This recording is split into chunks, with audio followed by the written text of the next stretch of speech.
ராகு தசையில் ஒரு டஃப்பான புத்தின்னு எடுத்துக்கிட்டா செவ்வாய் புத்தியை சொல்லலாம்.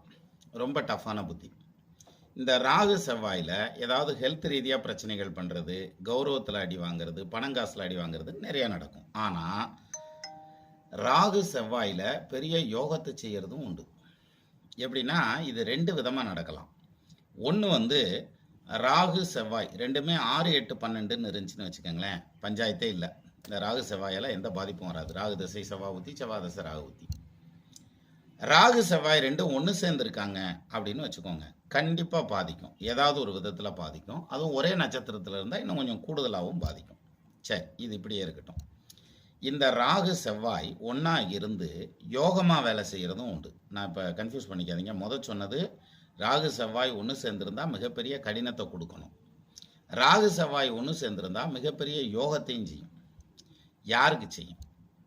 அதாவது ராகு செவ்வாய் ஏதாவது ஒரு விதத்தில் தொடர்பு, எப்படி பார்வை, சேர்க்கை, சார பரிவர்த்தனை, இப்படி ஏதாவது ஒரு விதத்தில் ஒரு தொடர்பு இருக்குன்னு வச்சுக்கோங்களேன். அதில் அந்த செவ்வாய் ஆட்சியாவோ உச்சமாவோ இருந்துட்டா, இந்த ராகு தசை செவ்வாய் ஊற்றி, செவ்வாய் தசை ராகு ஊற்றி நடந்துச்சுன்னு வைங்களேன், எலெக்ஷனில் ஜெயிக்கிறது, போட்டித் தேர்வுகளில் ஜெயிக்கிறது, சொத்து பத்து வாங்கி ஜெயிக்கிறதுங்கிறது, சண்டை சச்சரவில் ஜெயிக்கிறது, கோர்ட்டு கேஸில் வின் பண்ணுறதுங்கிறது, பல நாள் பெண்டிங்கில் இருந்த ப்ராப்பர்ட்டி லிட்டிகேஷன்ஸ் எல்லாம் முடிஞ்சு மிக பெரும் பணம் கைக்கு வர்றதுங்கிறது, இது எல்லாமே அந்த ராகு செவ்வாயில் நடக்கும்.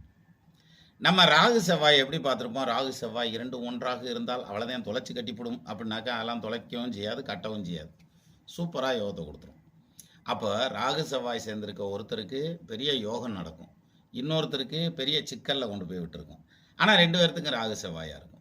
இந்த வேரியேஷன் கண்டுபிடிக்கிறதுக்கு வருங்க, அதுதான் ஜோசியம்.